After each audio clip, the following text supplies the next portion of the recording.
가 이어서 포항에서 전해드립니다.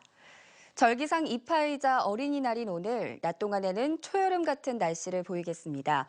하지만 점차 흐려져 내일은 가끔 비가 내리는 곳도 있겠습니다. 민미경 기상캐스터입니다. 오늘은 여름의 시작을 알리는 절기 이파이자 어린이날입니다. 낮 동안에는 초여름 같은 날씨를 보이겠는데요. 아침에는 11도에서 15도로 출발하겠고요. 한낮에는 23도에서 27도까지 오르며 일교차가 10도 이상 크게 벌어지겠습니다. 강풍특보는 해제됐는데요. 다만 오늘 밤부터 내일 오후 사이 바람이 다시 강하게 불 것으로 예상돼 주의가 필요하겠습니다. 금요일에는 곳에 따라 비가 내리겠는데요. 오전 시간대 대부분 그치겠습니다. 이후 남은 연휴 기간 동안에는 가끔 구름만 많을 뿐 맑은 날씨가 이어지겠습니다. 다만 황사의 영향을 받을 가능성이 있어 주의가 필요하겠습니다. 자세한 지역별 날씨입니다. 오늘 경북 동해안은 맑은 날씨를 보이다가 점차 흐려지겠습니다. 영덕과 울진에서는 건조주의보가 발효 중입니다. 오늘 아침 기온은 포항 15도, 경주 11도, 낮 최고 기온은 영덕 25도, 포항 26도, 경주 27도까지 오르겠습니다. 울릉도 독도에서는 맑다가 구름 많아지겠습니다. 오늘 아침에는 울릉도 12도, 독도 13도로 출발하고 있고요. 한낮에는 울릉도 20도, 독도 17도가 되겠습니다. 현재 동해 먼바다에서는 풍랑주의보가 발효 중입니다. 모레까지 바람이 강하겠습니다. 오늘은 대체로 구름 많은 날씨 보이겠고요. 물결은 먼바다에서 최고 4m까지 매우 높게 일겠습니다. 연휴가 끝난 후 월요일에는 한 차례 비 소식이 또 들어있습니다. 날씨였습니다.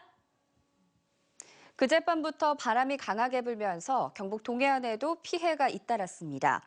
영덕군에서는 달산면에서 창고 한 동의 지붕이 날아갔는가 하면 비닐하우스 6동이 파손되고 10여 동이 찢겼으며 지푸면에서도 가로수 2그루가 부러지고 전신주 2개가 기울어졌습니다.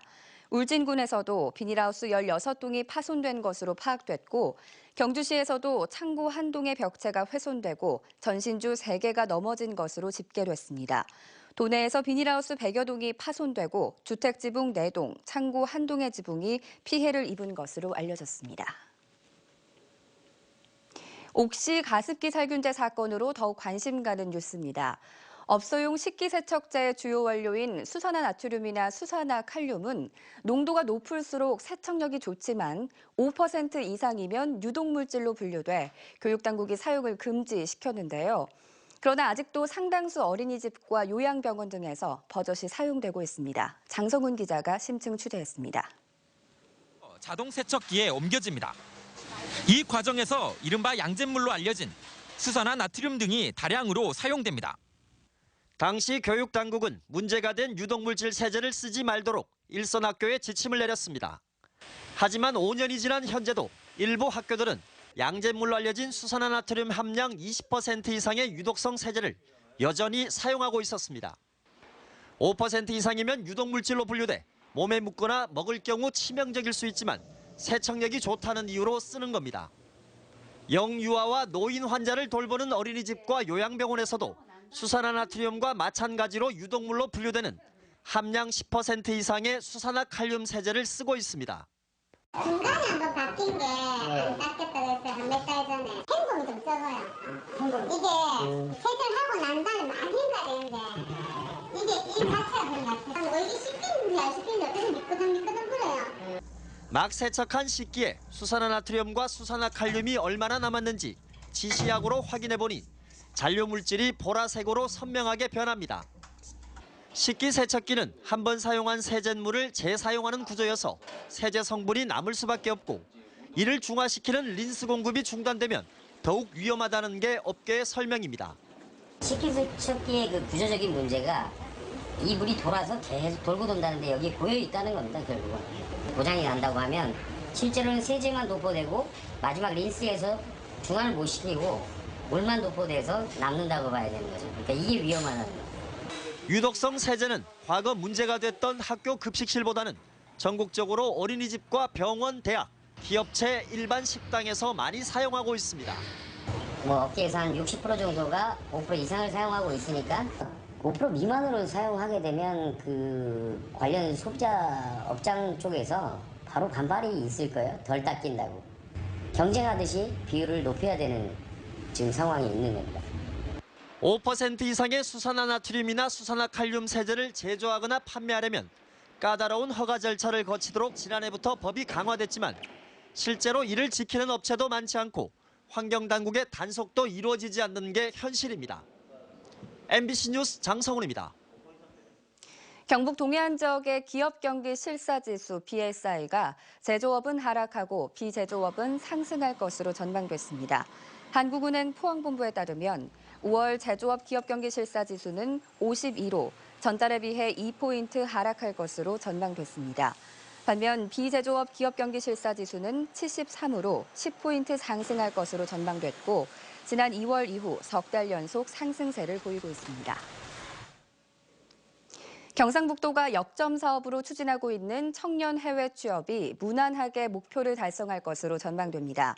도에 따르면 지난달 말까지 해외 취업 지원 사업을 통해 8명이 취업에 성공했고 33명이 심사를 기다리고 있습니다. 대학별로는 동국대 11명, 경북전문대 9명, 경북도립대 3명, 기타 18명이며 취업 성공 분야는 자동차 도장과 설계 프로그래밍, 미용 등 다양해 당초 120명 취업은 가능할 것으로 보입니다. 한편 경상북도는 해외 취업생들에게 자문위원을 통한 컨설팅과 항공료와 현지 정착비로 최대 300만 원을 지원하고 있습니다.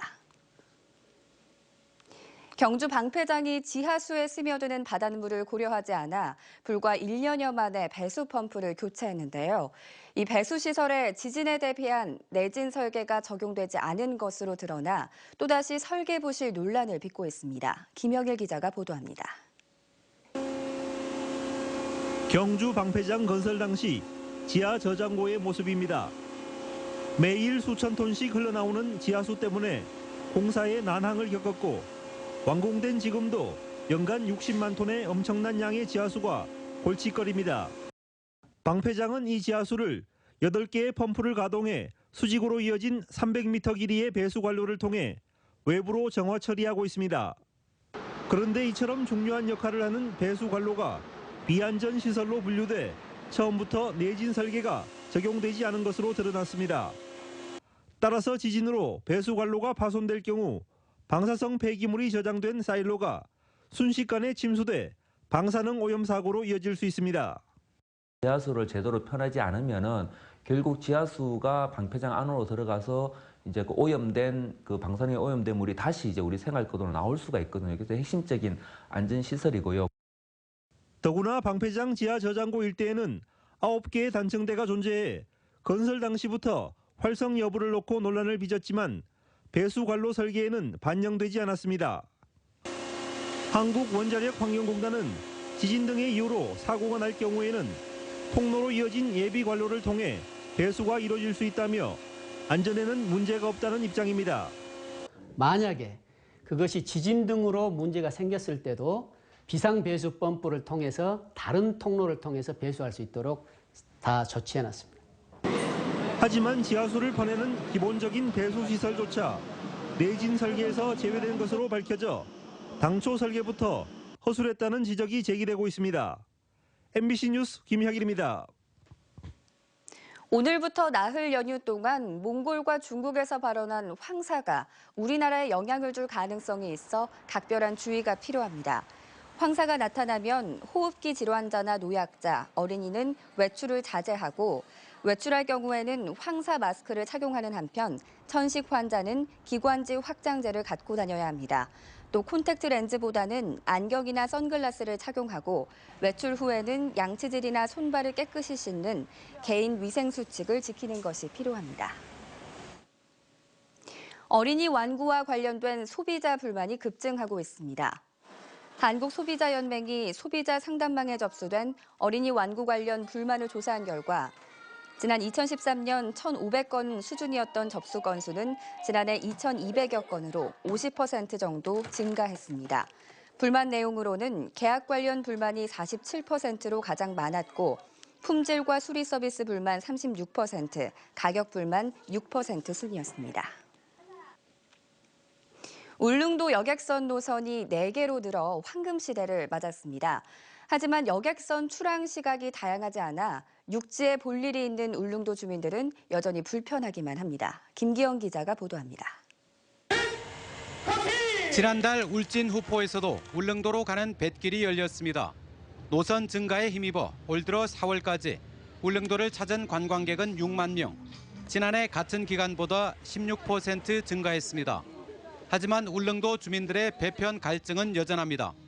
강릉과 동해, 후포, 포항 등 4개 노선 모두 오전 육지 출항, 오후 울릉도 출항으로 획일적입니다.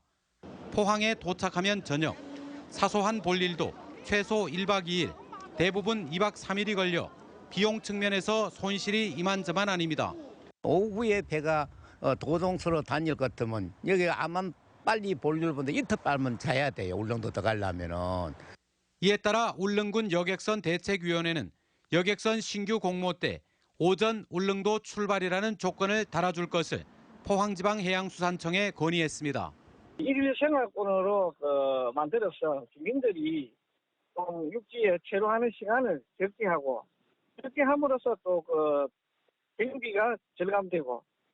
만약 이 요건을 충족시키는 선사가 없다면 겨울철 여객과 화물 수송이 동시에 가능하도록 현재 휴항 중인 대형 여객선 아라 퀸즈호와 비슷한 선석 규모의 여객선을 취항해 줄 것을 바라고 있습니다. 울릉도 주민의 최대 관심사는 육지로의 교통편입니다. 주민의 만족도를 높이고 틈새 관광객도 유치하는 새로운 여객선사가 간절합니다. MBC 뉴스 김기영입니다. 5월 황금 연휴 기간인 오늘부터 오는 8일까지 도내 주요 전통시장 주변 도로의 주차가 한시적으로 허용됩니다. 행정자치부는 전통시장 경기를 활성화하고 연휴 관광객들의 편의를 위해 지역별 전통시장 주변 도로에 차량을 임시로 주차할 수 있도록 허용했습니다. 임시 주차는 시장 주변만 가능하고 교차로나 횡단보도 등 교통 불편 지역에서는 단속됩니다. 경상북도 관광공사는 어제 부산관광공사와 지역 간 연계 관광 활성화와 상호 협력을 위한 업무 협약을 체결했습니다. 두 기관은 관광객 유치와 관광 상품 개발, 마케팅을 위해 함께 노력하고 중화권 팸투어단도 공동 운영하기로 했습니다. 또 요트와 크루즈 등 부산의 해양관광 인프라와 경북의 세계문화유산을 연계해 외국 관광객 유치에 힘을 모으기로 했습니다. 가습기 살균제가 폐 손상뿐만 아니라 다른 신체 장기에도 영향을 끼칠 수 있다는데요. 정부 차원의 광범위한 피해 조사가 시급한데도 정부는 뒷짐을 지고 있고 현재 가습기 문제는 가해업체에 책임을 묻는 쪽으로만 관심이 집중되고 있습니다. 한태현 기자가 보도합니다.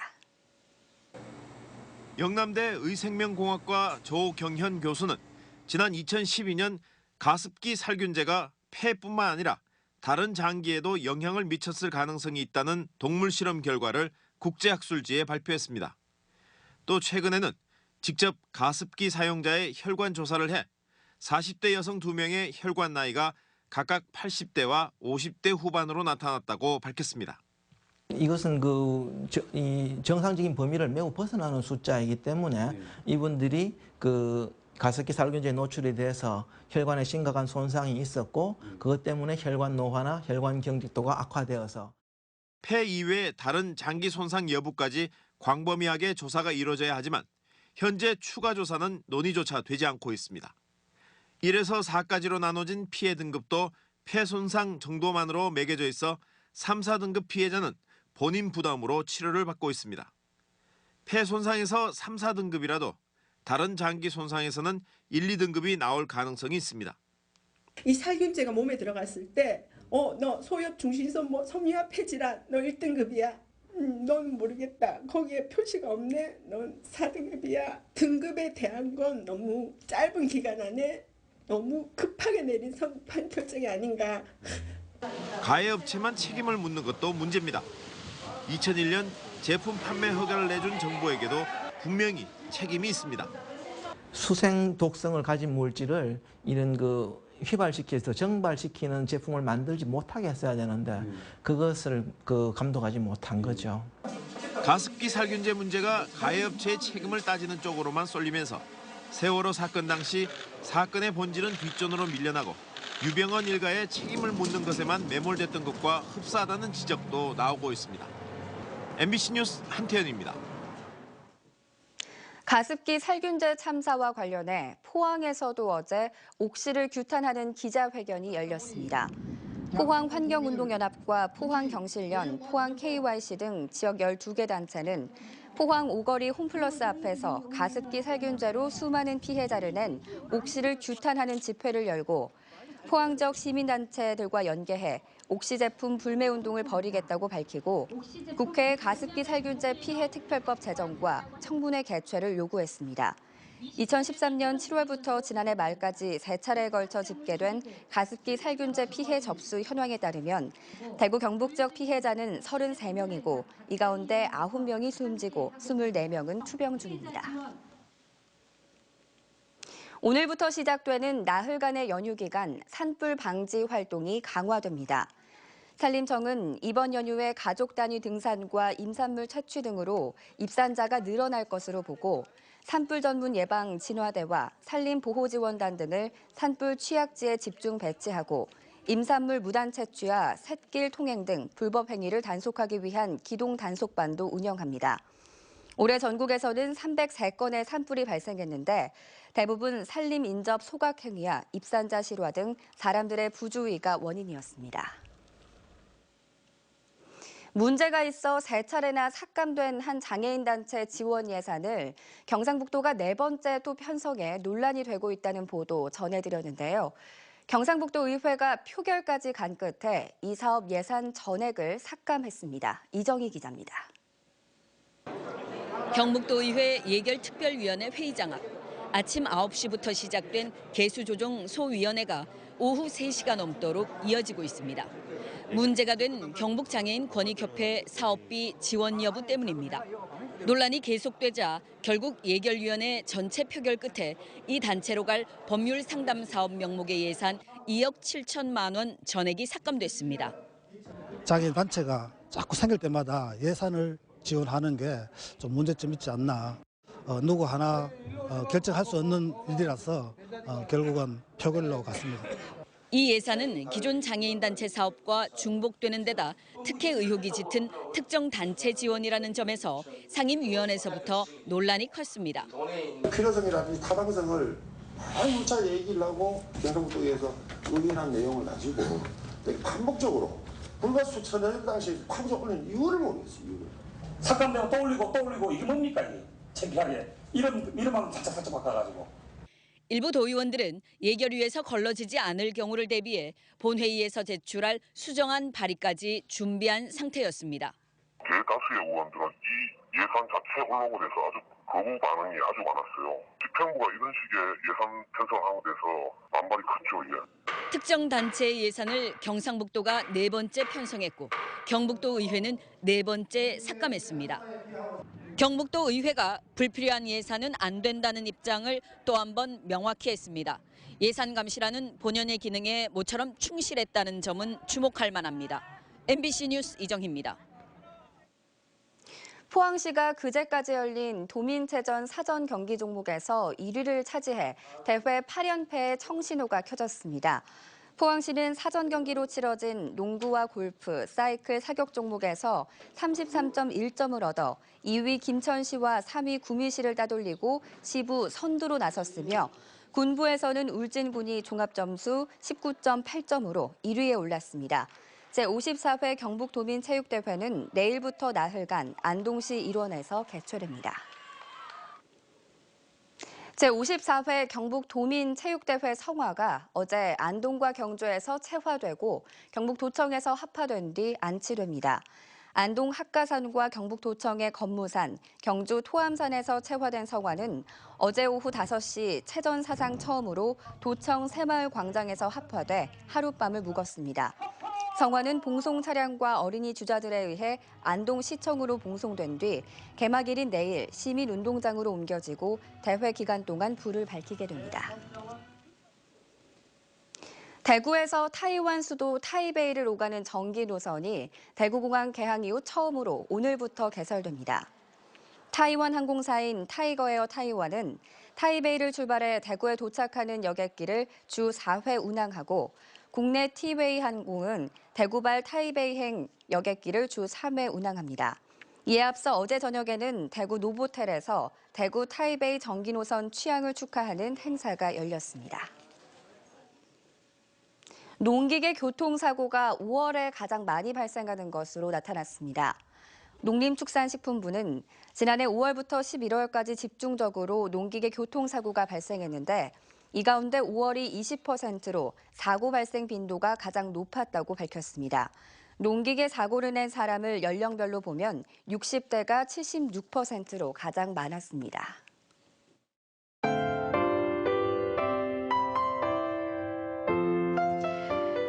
오늘은 여름의 시작을 알리는 절기 이파이자 어린이날입니다. 낮 동안에는 초여름 같은 날씨를 보이겠는데요. 아침에는 11도에서 15도로 출발하겠고요. 한낮에는 23도에서 27도까지 오르며 일교차가 10도 이상 크게 벌어지겠습니다.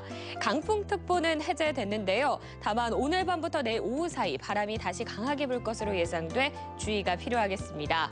금요일에는 곳에 따라 비가 내리겠는데요. 오전 시간대 대부분 그치겠습니다. 이후 남은 연휴 기간 동안에는 가끔 구름만 많을 뿐 맑은 날씨가 이어지겠습니다. 다만 황사의 영향을 받을 가능성이 있어 주의가 필요하겠습니다. 자세한 지역별 날씨입니다. 오늘 경북 동해안은 맑은 날씨를 보이다가 점차 흐려지겠습니다. 영덕과 울진에서는 건조주의보가 발효 중입니다. 오늘 아침 기온은 포항 15도, 경주 11도, 낮 최고 기온은 영덕 25도, 포항 26도, 경주 27도까지 오르겠습니다. 울릉도 독도에서는 막다가 구름 많아지겠습니다. 오늘 아침에는 울릉도 12도, 독도 13도로 출발하고 있고요. 한낮에는 울릉도 20도, 독도 17도가 되겠습니다. 현재 동해 먼바다에서는 풍랑주의보가 발효 중입니다. 모레까지 바람이 강하겠습니다. 오늘은 대체로 구름 많은 날씨 보이겠고요. 물결은 먼바다에서 최고 4m까지 매우 높게 일겠습니다. 연휴가 끝난 후 월요일에는 한 차례 비 소식이 또 들어있습니다. 날씨였습니다. 이상으로 포항 MBC 뉴스투데이를 마칩니다. 여러분 고맙습니다.